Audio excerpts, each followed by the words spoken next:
Good morning, everyone, and welcome. Joe Scarice, your co-founder and co-host of the Creative Bird Strategy House and podcast, live every Sunday morning, Eastern Standard Time, providing education, networking, and strategy. We'll get ourselves set up here in the next few minutes and invite some peeps in and get rocking and rolling. We had a lot to talk about in covering our discussion this morning. How important is project management in regards to real estate investing? So we're going to get rock and rolling here in just a few minutes, invite some peeps up. I'm going to be getting some people up here in just a few minutes. Just got to have my magic thumb go here. So here, hang on one second. How do I invite all these people in here? Hang on one second. Mic off, mic on. Uh, let's see here. This is weird. I can't invite people in for some reason, but that's okay. Let's see if this is. Oh, here it goes. They moved the spot to invite people in. A little confusion. They put it to the top. No big deal there. But what an excellent weekend we just had.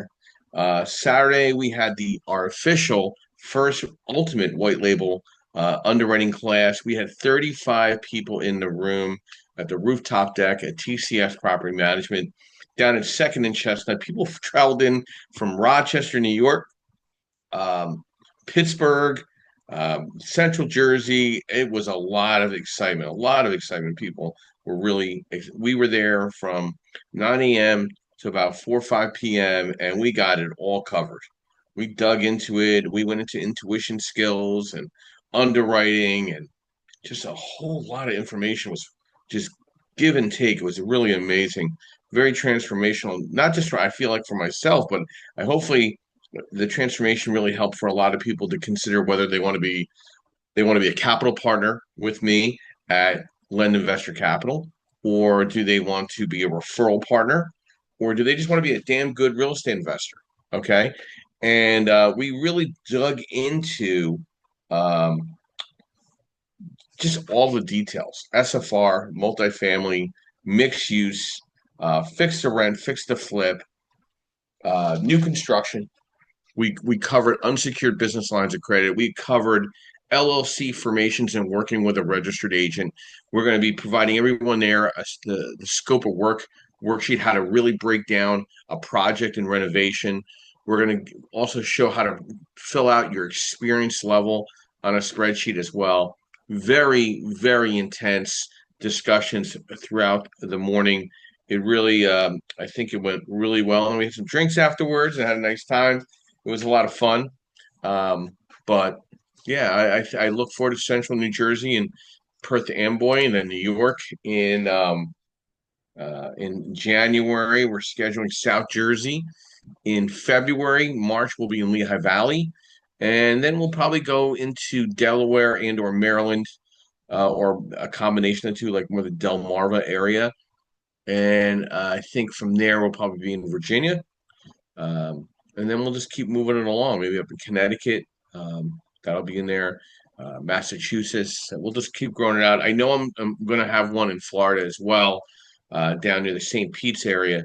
So pretty cool about that. But again, thank you for everybody that took part in that class. It was a great workshop. But some just great camaraderie and networking, and just it was just a lot of good stuff. It was a lot of great energy. So I want to thank everybody this morning. So let's get started here. Let's talk about the market and get a little updated here. Um, Mortgage news. Rates are staying a little elevated on the conventional side. We're probably starting at around 6.38. And on the commercial side, the coupon rate is still around 5.75 on the 30-year. The 40-year, probably a little tick higher. The coupon rate, you're probably about 6%. So rates are coming in light sixes still on 30 or 40-year refinance or purchase money. So that's very good, staying very strong. Um, it's been kind of wonky a little bit with the government reopening. I do foresee some rates coming down a little bit over the next couple of weeks, leading into the next Fed meeting. Whether the Fed might sit on their hands, I think the market might react favorably for more investor based money than home buying based money. So we'll see where that goes. over the next couple of weeks. It's going to be an interesting final year going in to first quarter in 2026. But hopefully, I'll have an additional 35 uh, capital partners at Lend Investor Capital, which would be pretty exciting as well, signing up to be direct private lenders. So the training went really well. We had a social media discussion about how to market. We had a whole discussion about being a referral partner with MB Capital, which is one of our sponsors for our podcast. And again, we couldn't have done any of this, none of this, without Mr. Yardell Perkins of Perkatech, our social media strategist, really the backbone to the podcast, co-founder, business partner, friend for the past decade. And we just keep moving along with some great stuff out there. And I just want to throw some love out to him. Without him, we probably wouldn't be where we're at, with everything, all the dynamics, all the traveling we're involved with.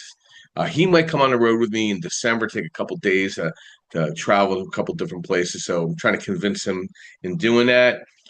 Plan on being in Boston and Providence, Rhode Island, and Hartford, Connecticut, a bunch of different places in the New England states in December. But yeah, some great stuff there. But the market is still staying a little crazy there. Some interesting news on article wise that I caught. Housing supply is expanding. Again, obviously it's a fall market. Prices though haven't come down. Like there's still not a reality check to a lot of the listings that are out there. They're just staying stagnant. I just had dinner with a colleague. She cannot sell her home, and I said, "Listen, you got to take it off the market.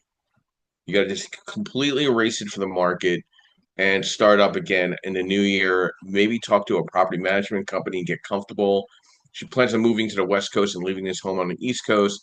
So maybe you should let me come by and give you some suggestions how to shore up the property to be a good rental. It is a good area for a rental.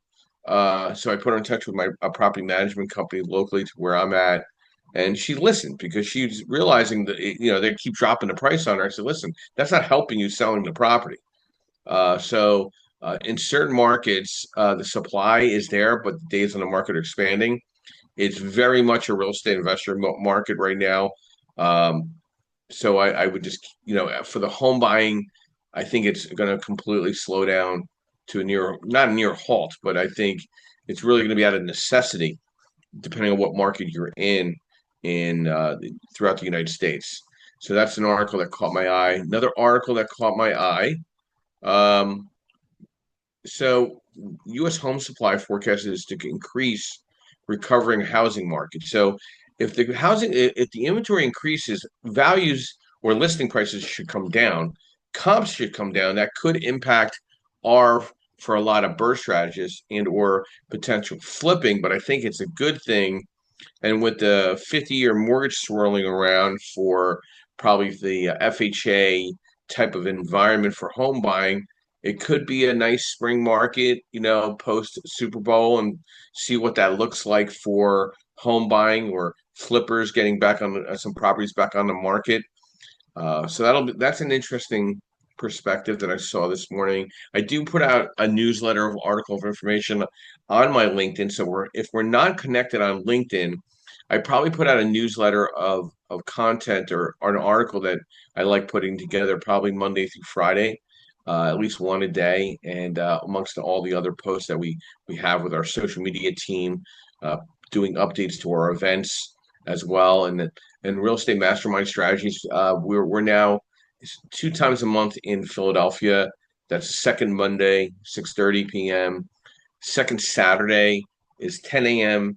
And then second Wednesday, we're in Lehigh Valley, as well as third Monday, we're in North Jersey, and that's tomorrow night in Newark at the City Rub barbecue restaurant. You have about 25, 35 investors and professional services there as well. So, and then we had the white label course. And next month, we have a holiday party in Lehigh Valley, December 17th. If anyone wants to come by, we're going to have about 150 to 200 real estate investors combining forces with all the networking groups up in the Lehigh Valley at the Weyerbacher Brewery in Easton, Pennsylvania, which will be quite a lot of fun. This is our second annual holiday party post-COVID. So looking forward to that. But yeah, a lot of good things moving along here in the market. DSCR, fixed to rent, fixed to flip, and I felt like project management made a lot of sense today. And how important is project management in real estate investment? It isn't just helpful; it's in real estate investing. It's the backbone to any type of profitable deal. Predictable timelines and scalable growth, and the investors who win in today's market aren't always the ones with the most capital. They're the ones that who manage their projects with precision. You know, I kind of gave. I'm going to give you a kind of a clean investor focused explanation that anyone could use.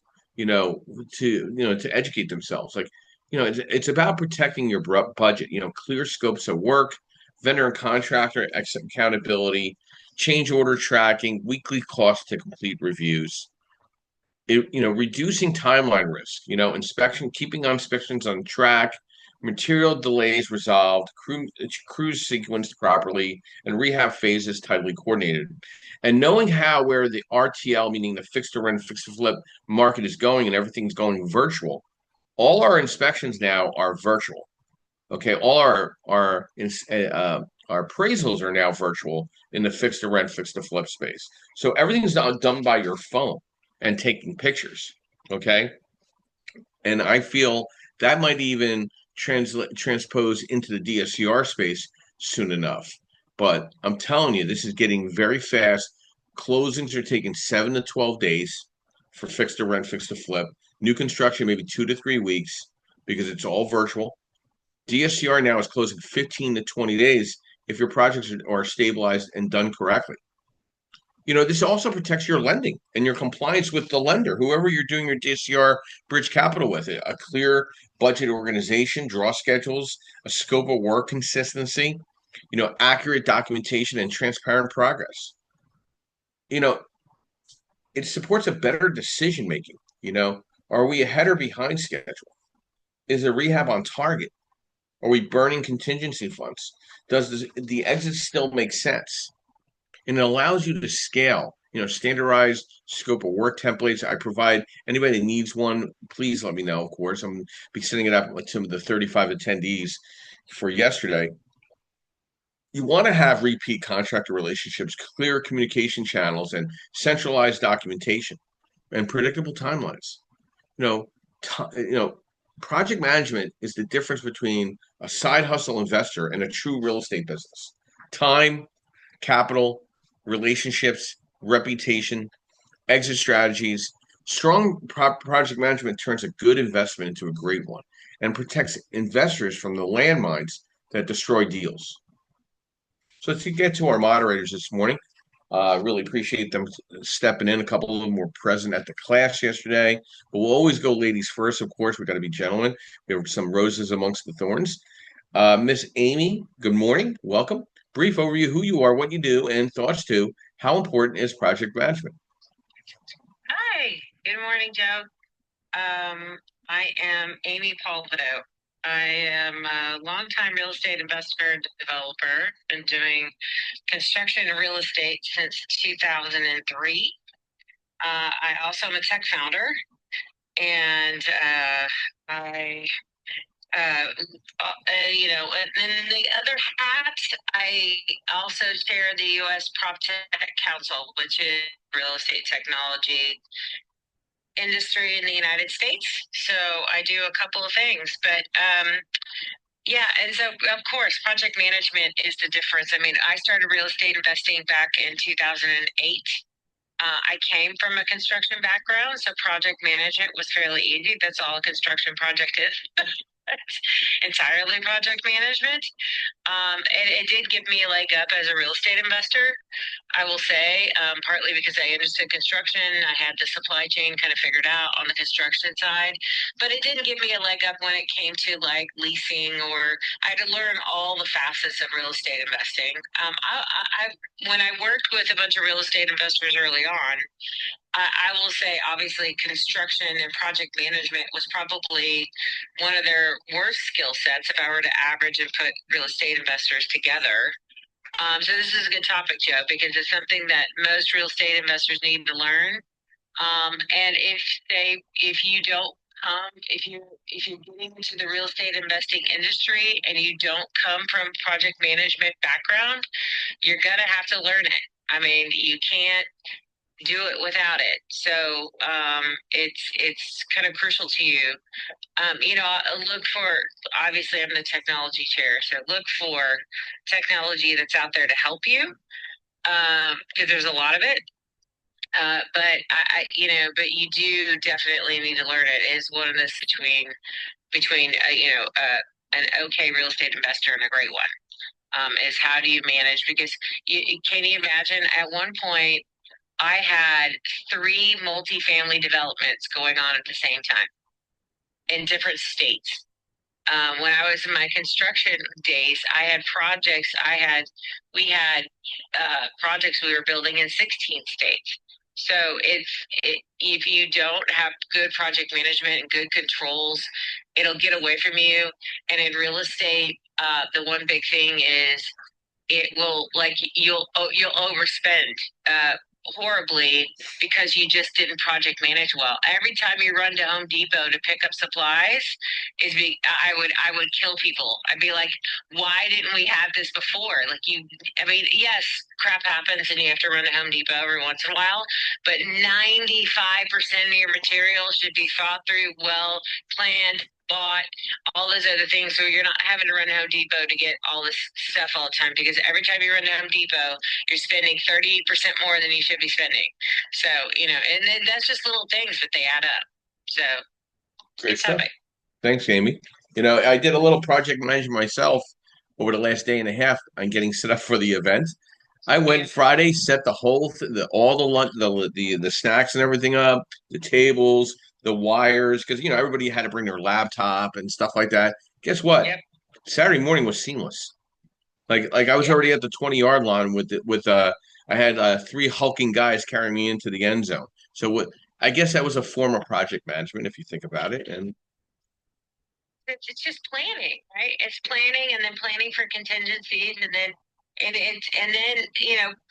when you get into something like that, because a lot of people try to wing it or don't. It's really effort and planning, and that's 80% of project management. So if you at least do that, like, it's better than nothing, right? oh yeah, And so yeah, for sure. yeah, Yardell and I had we had all the video equipment up and set up and everything. We had everything ready to go. So like literally Saturday morning, all I had to do was bring some coffee up in a couple bags, and we were set up, and we got hitting the ground running at around 9 a.m. And yeah, that was it. That was, to me, that was good project management. It's a good example of looking ahead, and I feel like residential investors in the 1 through 4 space want to really cut cheap on that when they're new. You know, most scope of works allow a 10% contingency, right? Well, add another 10% contingency and pay somebody to be a project manager for your project if you're not going to be able to be there, right? What if you have a $60,000 project? What's really the cost of $6,000 to somebody that's qualified to keep your project on track? Is there really that much of a problem to do that? No, and especially in flips, is time kills, Mhm. right? Holding costs kill you, and so you got to get in there and beat the crap out of it and get it done. Like, and you have to be ready to go. Like, as soon as you get the keys, your construction crew should be in there. Like, that's how flips should go. Well, the And problem is, do you want to finish on time? You want to finish early. yeah, I get a kick out of like the handshake rehabs, and the investors that are part time think they can just kind of swoop in every couple of weeks. You got to be there on a weekly basis and having somebody up their ass in making sure that milestones are being met. Okay, because guess what?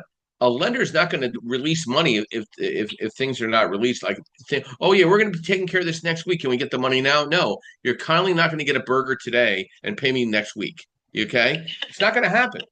It's just not going to happen. So, but I can appreciate your time this morning and your insight. And do you have a room after this? I don't. We have Okay. just got a soccer game. Got it. Got it. Got it. Yeah. Got it. Well, appreciate your half a nickel this morning. Yes.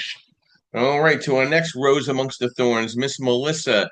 Good morning, and thoughts. A little background on yourself and thoughts to this discussion. How important is project management in real estate investing? Hey, good morning, everybody. Thank you for having me up. Of course, Joe. This is Melissa with Busy Bee Virtual Solutions. I offer virtual bookkeeping as well as back office admin, and I am a state of Michigan notary. Great conversation. We've already had some good discussion. It is one of those topics that does quietly determine whether an investor thrives or you're constantly putting out fires. In my world of supporting and networking with real estate investors, I see it all the time. Great deals get slowed down or they cost more simply because there isn't a clear plan, Amy. Deadlines slip, and the admin side gets ignored until it's a hot mess, and you don't want a mess, right? That's why I am a big believer in systems and project management. You got to keep your numbers clean, your contractors accountable, and of course, this is going to help your timeline stay on track. And I do love the recommendation to be on top of them more than just every couple of weeks. Humans are human, and unfortunately, if you're not cracking a little bit of a whip, they will take a mile when you give them an inch. That's just a fact. So it's a lot of investors lean on me and my team right now. We help them keep their back end organized so that they can stay focused on their deals instead of drowning in those darn details. So, I love it. And I did a fix and flip with my self-directed IRA, and I will say I was just the money person. And my own mistake is that I didn't ask for updates more. They did get it done within 8 months. So it was a learning lesson, live and learn, but you got to jump in, right? So that's what I do right now with my self-directed IRA, as well as running a virtual assistant business here in Michigan. Excellent. And I appreciate that, Melissa. And by the way, moderators and our audience, we're now hitting an average of 3,500 views to this podcast every week. Every week, somebody is hearing what we're putting out there in an educational platform. So I want to thank everybody for being part of this for now almost 160 episodes. And we're going to continue this. And I'm very excited about where a lot of this subject matter is going. We have really strong content going into the end of the year. So take a look at our calendar of subjects, and there's something that we're missing, let us know. We'll cover it in the first quarter of January and February, March. So keep that in mind. And thank you, Melissa, for being here this morning. And she's right. 1 through 4 units live or die by cost control, right? So if you're going to use a 20% contingency, 10% for the contingency toward the project itself, use 10% and hire somebody. I would retain a home inspector potentially to be that looking over the shoulder of the GC. Put 10% in escrow, saying, listen, I'll pay you to go there once a week to do inspections with the contractor to assure timelines are staying in place, right? Because the draw management with your lender is going to be so important. Scheduling inspections early, keeping receipts and photos, updating your scope of work after change orders, communicating overruns proactively. These are very, very important. And you got to track materials like in lead times, especially key risks today: windows, doors, cabinets, flooring, appliances, electric panels. Okay, these things could be backlogged. And you got to manage subcontractors, not chaos. Successful investors are doing pre-screen trades on licensed, insured, and references. They're never paying more than 30 to 40% upfront, and hold final payment until punch list is complete with your project manager. I'm telling you, that extra money spent is going to allow you to do so many more projects clean. Even if you have a little money stuck in the deal on the refinance, you have a completed project. A lot of people can't say that. Okay, and I go back into these handshake rehab relationships. Break down your project into phases, tying payments to completion and milestones, and requiring inspections before payout. Track change orders in writing. We love organization as a lender. It reduces risk for us and for you, and often speeds up the refinance or close. And build in buffers, that 10 to 15% budget contingency, including project management. Okay? back up your contractors to see what's going on, right? And you gotta have to anticipate common delays like permit delays, material back orders, labor shortages, weather, utility issues, inspector cancellations. Good project management identifies potential bottlenecks early, right? Pre-market early. If you're gonna get it up for rent real soon, market the property, begin the screening, start the pre-leasing, coordinating cleaning and photography, making sure the landscape and your neighbor relations are good. These are very important pieces of the pie. Brian Guth, good morning and welcome. Sorry you couldn't make it down to the class yesterday morning. Your presence would have been much appreciated based on your transactional experience in what we're talking about today. Brief overview: who you are, what you do, and thoughts to the discussion. How important is project management? Thanks, Joe. Thanks for having me on. So my name is Brian Guth. I'm in upstate New York, out of the Rochester region. I have my own normal W-2, so I do investing on the side, basically my side gig, my side hustle, fixing flips, fixing holds, Airbnbs, etc. And in my W-2 role, I do a lot of project management. And it's funny how I kind of know how to do it, but then sometimes in real estate and then kind of these transactions, you kind of forget it. You kind of go soft, or you don't give it the attention it needs. Kind of like Amy and Melissa mentioned, just that the planning of the work. I often say plan the work and then work that plan. And it's so cheesy sometimes, but honestly, it could be a huge difference between the delays that take place. Like Amy mentioned, the cost of going to Home Depot, those opportunity costs, the holding costs, how much are you going to pay extra in hard money, depending how you have the loan structure, the situation structured. It's really kind of making sure you have that scope of work mapped out. Again, have you planned for the contingencies? Have you planned for, how long, that granite countertop may take? Like they may be 4 weeks out from measuring the thing before they even, can get it built. So it's all these different things that really, that can be kind of the kryptonite sometimes of, the successful project versus, really, missing something or missing your deadlines. Have that contingency in there. And you talk about that's the cost of, do you give a 10% contingency? It's almost the same. Sorry, it's the same concept of, I can probably save some money and fix this myself. Well, yeah, you probably can, but time is money. So to your point, hire the PM. Have someone kind of go and do the check-ins, because although it may cost you an extra $2,000 out of pocket, you're probably going to save that in the long run with both quality, staying on time.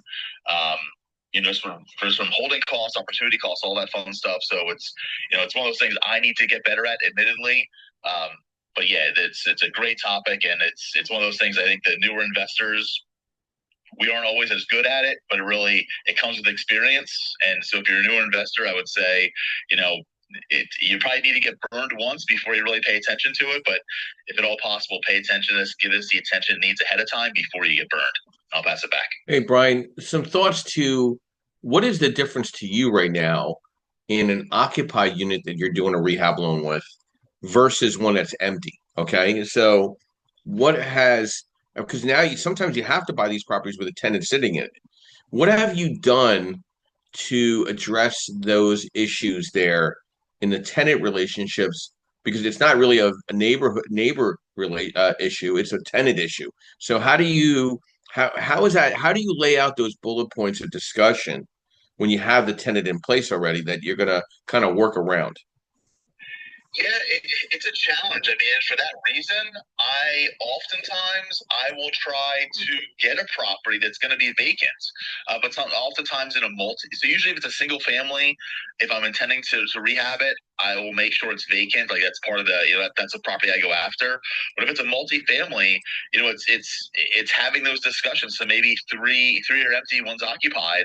It's having those discussions like, hey, listen, here's what I'm looking to do, and try to make it a win-win for them, because they need to see the benefit, not just that my guys are going to come over and kind of get in your way, but hey, listen, we're hoping to put new flooring in the bathroom. We're hoping to update, this lighting over here, kind of making them see the benefit. and then usually they're more willing to help us and kind of give us the windows or times to come to the property. You know, ultimately it's tough because I can pull the card like, hey, my lease says I can come over with 48 hours notice, but you never want to have a contentious relationship. So in my experience, although it's definitely a struggle, it's for them to see the win-win, and then that usually helps with the coordination of being less contentious when my guys need to go over to do some work. Excellent, Brian. Thank you for the feedback. So I'm going to touch on a little bit on the 5 through 25 small balance multifamily value add when it comes to project management, which is a whole different level, because you're going to come with some tenants potentially. It's a bigger project, broader project, because now you're dealing with, potential multiple mechanicals, multiple tenant issues and or vacancy, and you got to be very savvy in a strategic framework in that space, combining construction, leasing operations, financing milestones, tenant management, and asset optimization.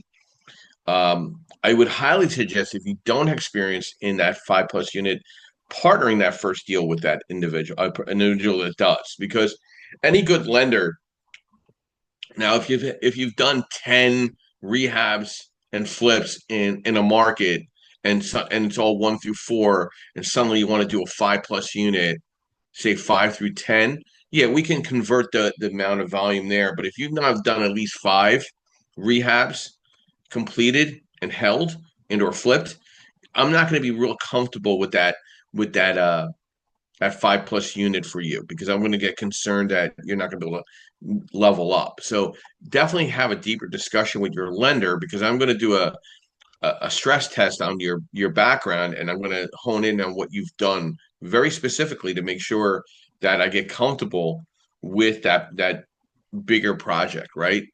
But you got to have to create a more unit by unit renovation matrix, right? And based on current condition per unit, right? And what are the immediate repairs versus the value add units, and then what are your exterior common area mechanical upgrades look like? Code compliances are a little different with a 5+ unit, so you really should sit down and talk to the local township that does rental compliance, licensing, permits, and what are realistic rent increases look like? Not pro forma rosy numbers, real numbers, right? And stagger unit turnover assumptions, right? What's the vacancy spikes during construction? And DSCR implications during stabilization. And then you got to get it to stabilization so you can refinance with your DSCR lender, right? And it's a portfolio refinance. It's a little different. Pricing's a little different. Pricing for a 5 unit is definitely different than a 4 unit. Okay, definitely two different type of loans. Rates are, in the late 6s to mid 6s on 1 through 4. Your multifamily 5+ units at between 7 and 8%, depending on LTV and DSCR and credit score and asset type and loan amount. And it's not about cap rate; it's about DSCR still. So DSCR requirements more so on the multifamily side value add on the back end needs to be at least 1.2 or better, where you can get away with 1 through 4 at a 1.0. And you got to confirm your CapEx budget in those areas, especially in the plumbing, electrical, mechanicals, roofing, parking lots, resurfacing potentially, common areas, unit turns. Then you got to centralize the workflow. You got to renovate in logical phases when it's 5 to 25. Mechanical plus safety upgrades first, exterior and common areas second, maybe unit by unit turns third, avoiding that 25 to 35% vacancy at once unless fully vacated or economically justified, right? And then the managing tenant turnover strategically, offering cash for keys, just get them hell out of Dodge, right? It's a lot cheaper than extended turnover periods. The stabilization plan, what is it? Is it 6 months, 8 months, 12 months? There's a lot of concerns there. So we'll go to Felix. Good morning. Thank you for coming to the event yesterday. It was a lot of fun. A little brief over who you are, what you do, and thoughts to how important is project management. Grand Rising, Joe. Grand Rising, everybody. It was absolutely a great class yesterday. Definitely very informational. I learned more and more every time I come. Buchanan Biz Enterprise is the JLix Group and team leader of the Keller Williams Legacy team in Baltimore. Project management is just like everyone already said, is super important. It just helps lay all the groundwork for whether it's the permits, understanding delays, the miscellaneous things, knowing what direction to go in. Kind of ties into the same conversation that we had a few weeks ago about just who your GC is. Just to know that you are ahead of things. You get a lot of these investors that think that just because they know how to rehab property, that they know project management and don't fully understand everything that's involved in all of the nuances that having the project management in place and or having that contractor that has those details, know what direction to go in, knows how to pivot when there are delays, understands how to do your draw schedule. I have a guy I'm literally about to go meet at 10:30 here that I'm working on his project. And because he does IT, he seems to think that he understands real estate. So there's certain things where I'll be like, hey, we need to get the sprinkler system done. I've been telling him this for like 3-4 months. But because he's focused on the windows and pointing up the bricks, he's not understanding that that process with the sprinkler system that I've been telling him 3-4 months ago. Now, when you decide to do it, it's going to delay the project even more because the 3-4 months that I've been telling you to make sure that you get it done, get the flow test done, get everything that needs to be done ahead of time, you're going to have to wait that process before you start putting any walls or anything up because of the fact that you have a multi-unit. So that We lost Felix for a minute. Felix, we lost you. Felix going once. Felix, we'll come back to you. We can't hear you. To think that just because they have the power to purchase a property and I've watched HGTV a million times and I've taken a million notes. That TV show is a condensed show that's not telling you or showing you all of the nuances in which that you're going to face and how do you pivot from these things when they happen, the delays, or you find something in the project that you wasn't prepared for, and that 10% or 20% miscellaneous funds that you put aside, it's bigger than that. So how is it that you combat that? And if you have a good project management and a good plan, it's going to show you where you can pivot in the project, when you can pivot in the project because of the fact that you're doing things in drawers and we're in the upcoming drawers that you get to recover. So that's my knowledge and wisdom for today. Yeah, Felix, you hit it right on the spot, and and really thank you for coming yesterday. You really brought a lot of energy to the room with a lot of people, and again, always appreciated. We also have an event with you Thursday down in Laurel, Maryland, at the Sky Vibe Lounge, and hopefully you can work that and start spreading the love of your new capital partner at Lend Investor Capital and being a direct private lender. So. I hope you represent us well down there and kick some ass. Let's go. All right.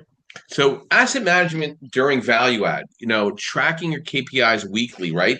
Occupancy, turnover rate, renovation progress, renovation cost per unit versus projections, rent roll growth, CapEx burn rate, your DSCR trajectory, some monthly investor or lender updates that you need to kind of keep an eye out as a professional operator, maintaining monthly financial statements, unit renovation progress, photos and milestones, especially if it's all virtual draw schedule, right? Updating your rent roll, updating your DSCR forecast. The refinance preparation is so big, man. If past 3-4 months, we got to start talking, right?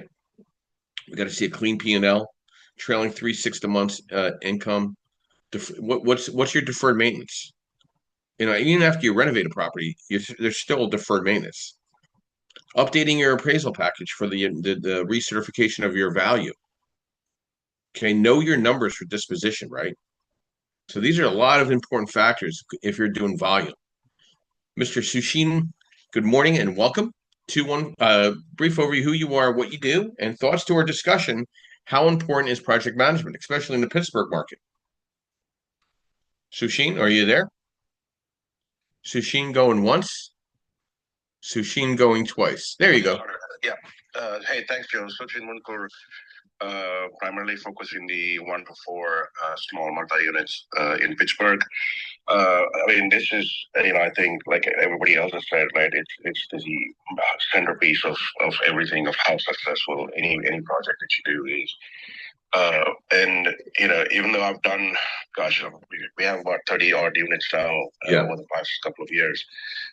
Every project is unique. Every project you learn something, and then how do you take some of those things? Right, the biggest thing is planning for risk.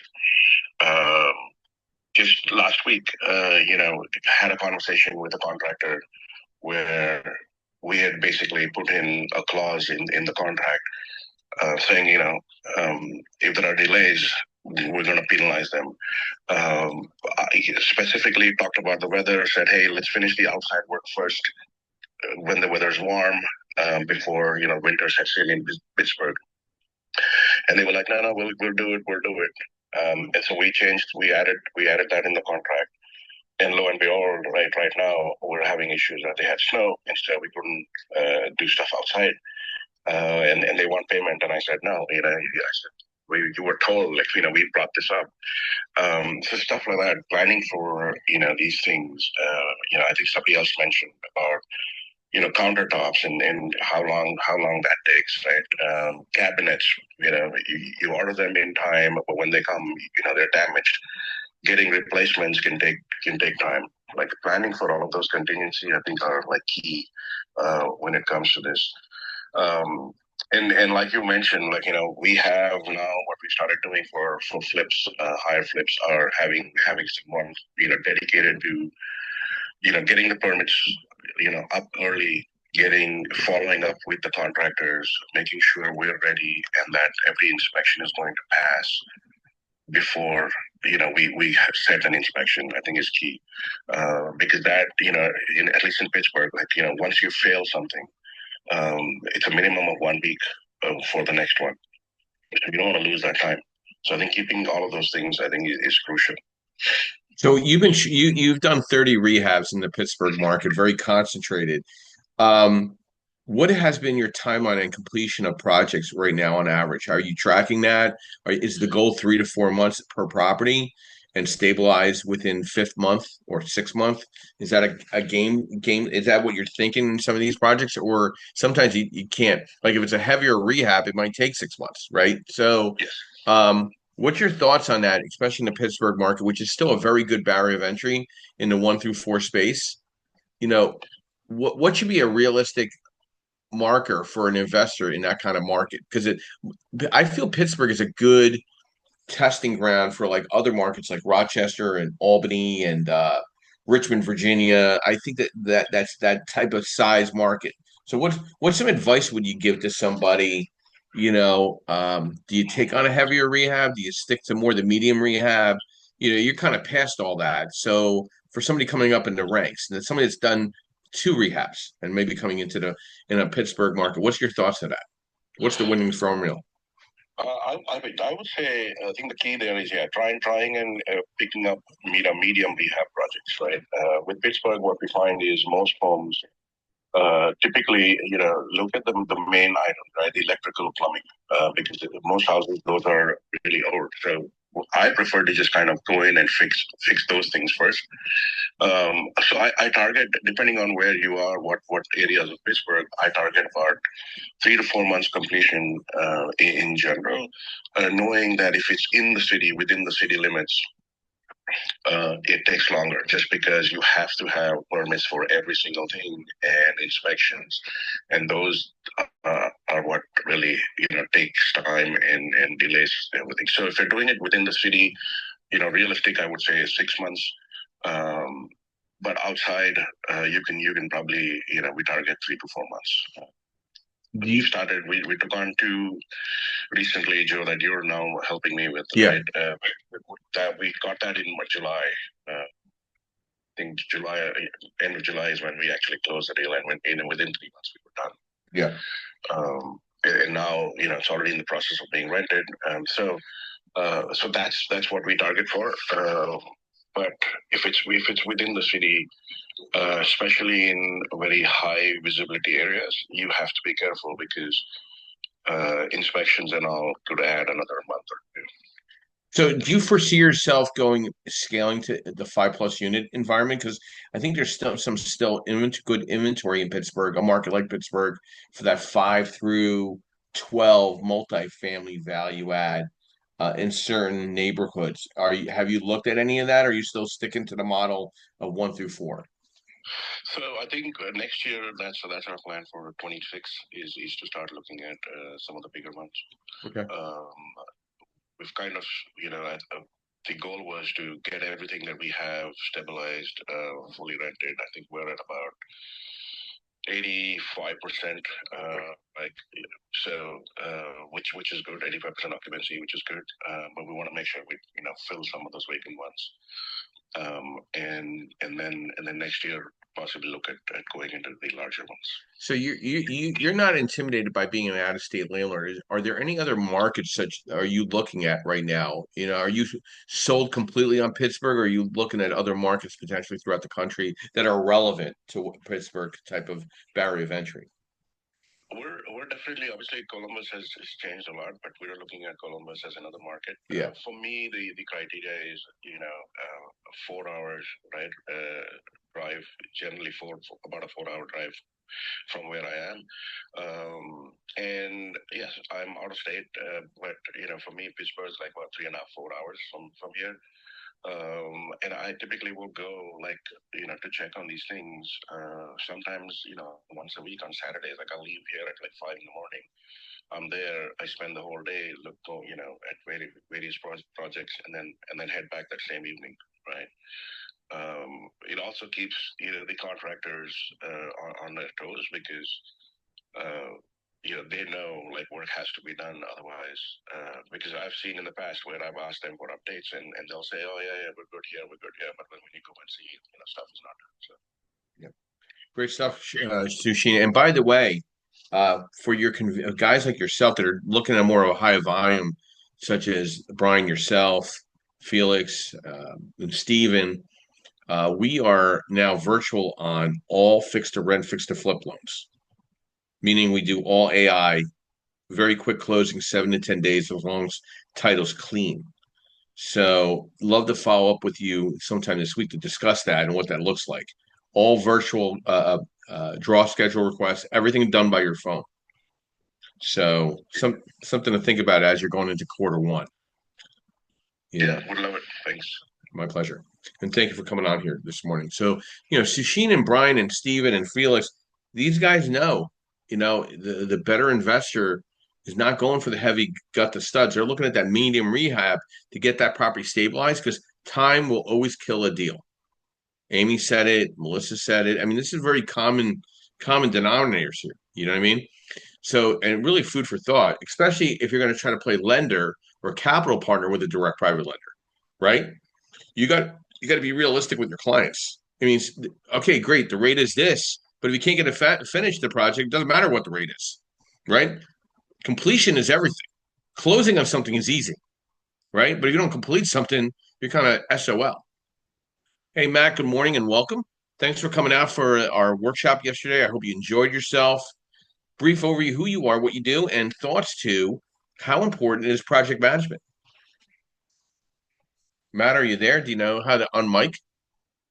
Matt going once. The mic of unmiking is down below. If you can do that. I got it, Joe. Sorry about that. It's okay. We all have fat thumbs some days. So I just didn't know where the button was. Yeah, it moved around. Hi, I'm Matt. I'm a buy and hold investor since 1995. I'm also a capital partner with a direct private lender as of yesterday. I was at the seminar yesterday. It was a great seminar, and it was a lot of laughs. They went by fast. A lot of good networking and a lot of great information. My thoughts towards the renovations. I used to renovate slowly and rent quickly, and I had that exactly backwards. Now I will put all my efforts into the renovation, get that done in a timely fashion, and then I will take my time on the rental, to make sure I get the right tenant. And that's where I'm at on that.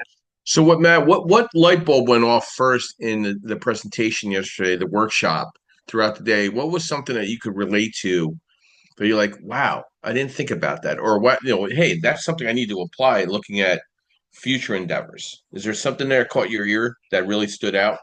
Well, the main thing is I've been working all these years in real estate, and I didn't realize the opportunity that's provided to capture some of these leads that I can't use. So with your program, all these leads that maybe aren't right for me work with you, and I can capture a little bit of commission off of that. Yeah. Which was a big eye opener for me, because I've been letting all that just fall by the wayside. Yeah. Yeah, you don't let any sand go between your hands. That's my mentality, and I think if a real estate professional really sat down and listened to the opportunities that are within the industry, I think they would be amazed how many different revenue streams there are as a real estate professional. And I think you witnessed at least three in our discussion yesterday, right? That you didn't even know existed till you came to the class, right? I think that's Yeah, absolutely. We had a discussion with MB Capital, Michael D'Angelo, who's a close friend of mine and confidant. Yeah, we talked about the new title company where there's a potential marketing program in New York, New Jersey, Florida, and Pennsylvania. And that's a whole different type of discussion. And then obviously being a capital partner with a direct private lender. There's three revenue streams and we're not even getting dirty yet. There's other opportunities that I could open up to capital partners. I just didn't want to overwhelm anyone, right? Too much. I think I gave a lot of information throughout the day. That's why we went to a 9 to 3, 9 to 4 class instead of a 2-hour course. And you and I have known each other for years, and I hadn't seen you in a bunch of years, which was great to see somebody coming out and feeling like this was something of value to your bottom line. So again, I want to thank you for coming out yesterday.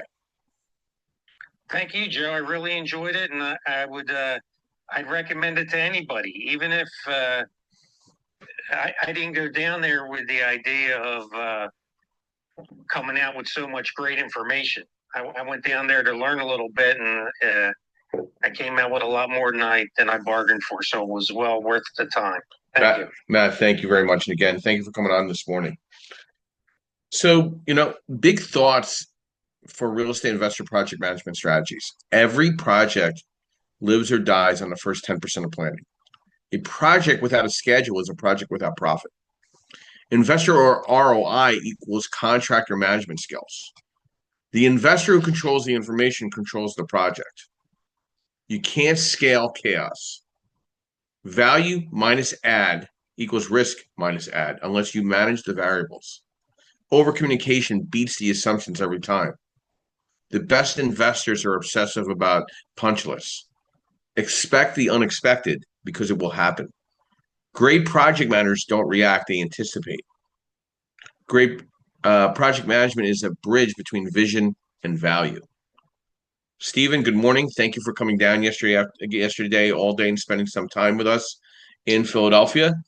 Brief overview who you are, what you do, and thoughts to the discussion. How important is project management? Hey, Joe, thanks. Yeah, yesterday was great. Learned a lot, met a lot of cool people, and definitely want to get deeper into the white label, and also the white labeling of title idea is fun too. I definitely look into that. So I'm my website is reihomepage.com. I'm a broker, primarily an investor, a buyer, also a wholesaler, and just kind of doing multiple income streams while we pick up more and more assets. And in everything I've ever done, my television career and everything else, project management has been, if you project manage well, it's going to go fine. If you don't project manage well, you will run over budget, or you'll lose focus, or that next shiny thing will come up. Whether that next shiny thing be like, oh, I saw this really cool wall treatment and we should do that. Well, it wasn't in our plan. It's outside our budget. We weren't ready for it. No. Or, okay, we want to do it. Now, how do we move stuff around? If you're not doing that constantly, or somebody isn't doing that constantly, and, we should always remember that it doesn't have to be you doing the PM. You could pick up a project manager. You could maybe use a software and AI, but you have to be always watching it. And, if your contractor, and build into your contractor contractors, I guess, kind of redundant, but whatever, is that if they don't keep up, they can be replaced, and they don't have that right. I mean, there's some legal term for the fact that you can't fire a contractor unless they don't meet a deadline. So one of the deadlines is if they don't show up in my contract is 3 days in a row, they've lost the opportunity to remain on that job if I need to replace them, because a lot of times they'll pick up another job and it'll get mixed back and forth.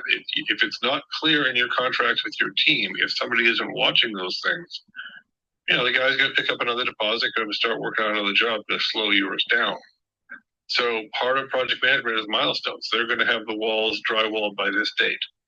And holding costs are the worst. On the last flip I did, every day it was empty was, a high-end number, but a $300 per day holding cost, taxes, insurance, lost opportunity if you're in the summer. So you have to have somebody watching that. And you also do that in every other part of your business. Your project of finding a new bank. What are those steps for that? There isn't an area that doesn't have project management in it. So I think it's definitely key. And if you're not somebody who's good at it, get a software, get an assistant, get a accountability coach or something. Get the help you need, because that's part of your team. Steve, thank you as always. And your presence was very much appreciated yesterday amongst 35 great people. And again, we should definitely look at hosting something like this up in the Northeast Pennsylvania market as well in the new year. And let's keep the wheels moving forward. And thank you again. Thank you. All right. Sophia, good morning and welcome. Brief overview who you are, what you do, and thoughts to how important is project management. And thank you for being a participant to our workshop yesterday.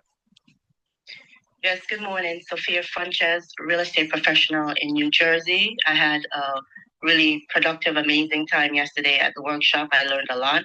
I'm newer to the investment space, and I met a lot of knowledgeable people who's been in the business with on different angles and things of that nature. So in regards to the project management, so unfortunately I've had a taste of it where I did have a scope of work.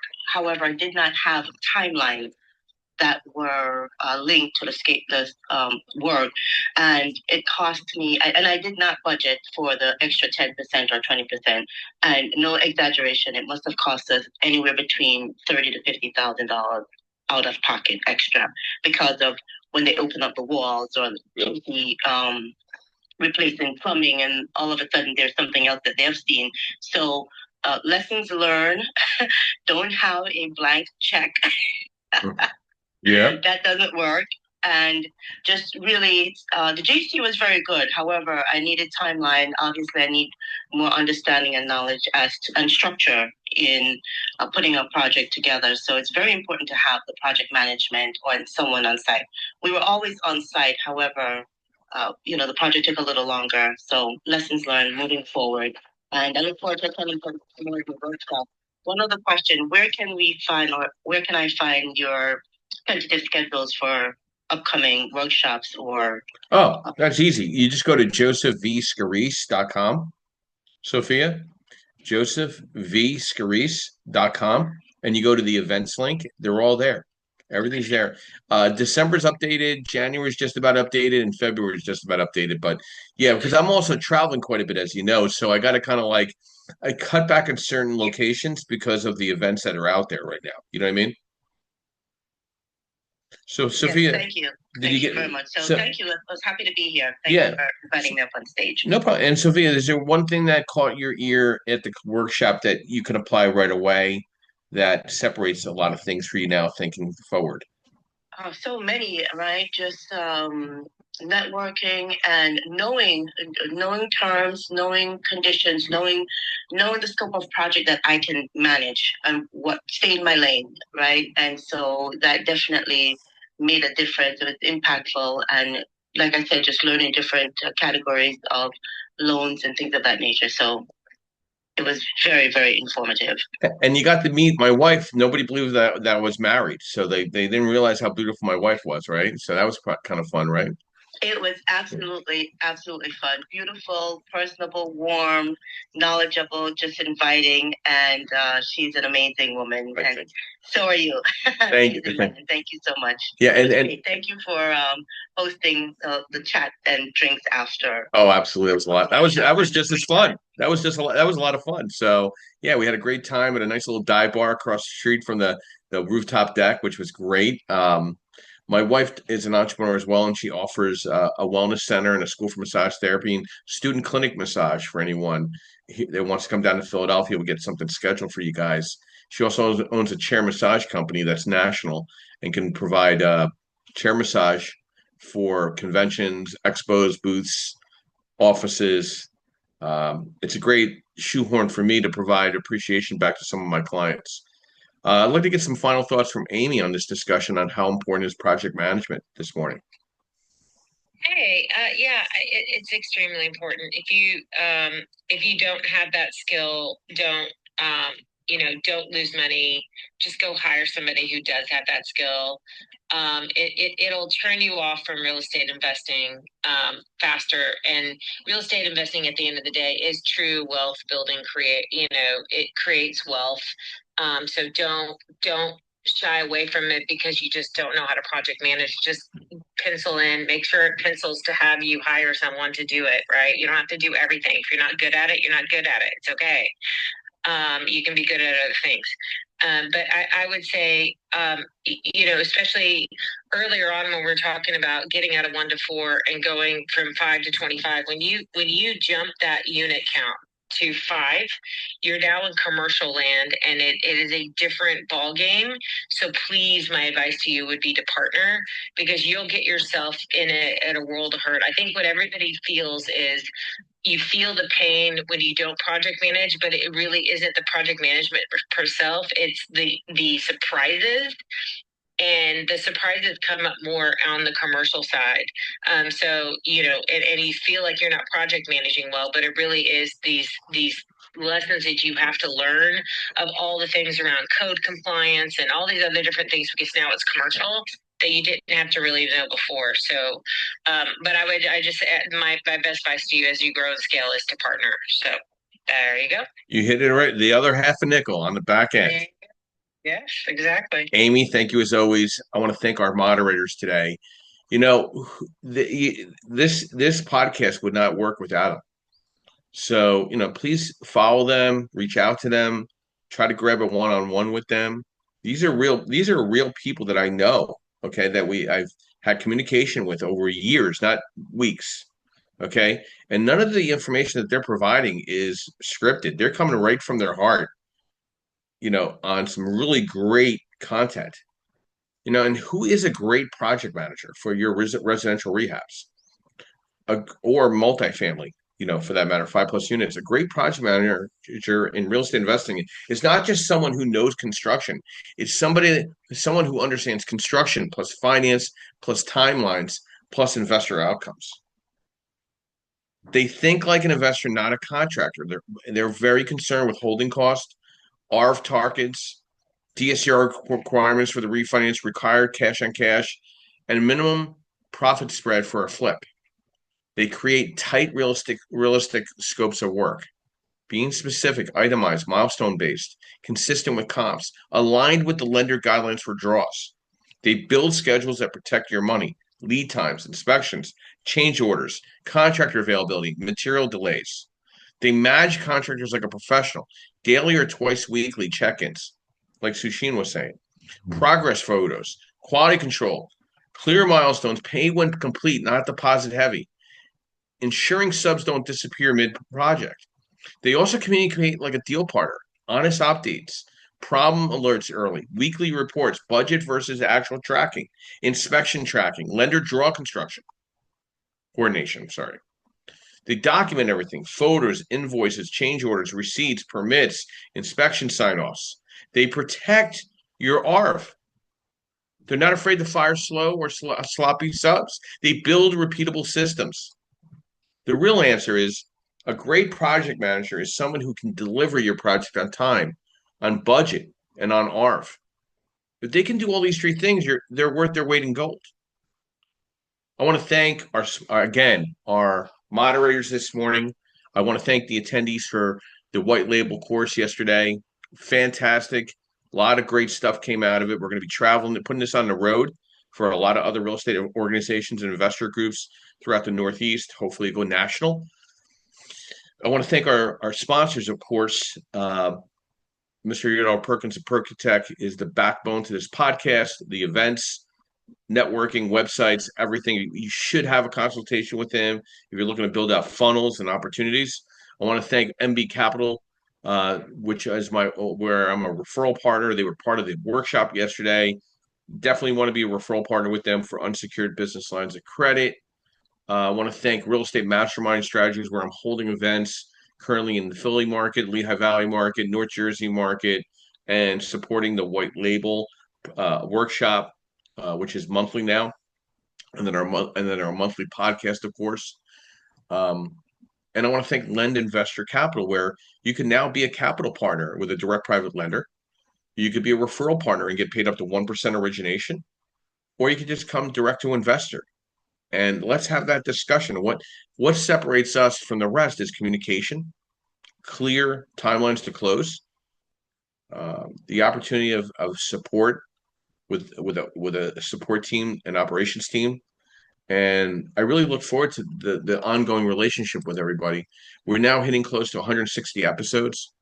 We're going to hit 200 episodes this year coming up. We got some great subject matter. We got Amy doing a follow-up traditionally, usually following this, but she's still busy playing mom today, which is fine. That's great. But she has her own podcast for the PropTech Council. So why aren't we connected with her in LinkedIn and jumping into one of those type of events, right? Follow us on LinkedIn. Follow us on Facebook, Instagram, Twitter. We're all there. The Creative Birth Strategies podcast. Go to the creativebirthstrategies.com website. All the podcasts are there as well.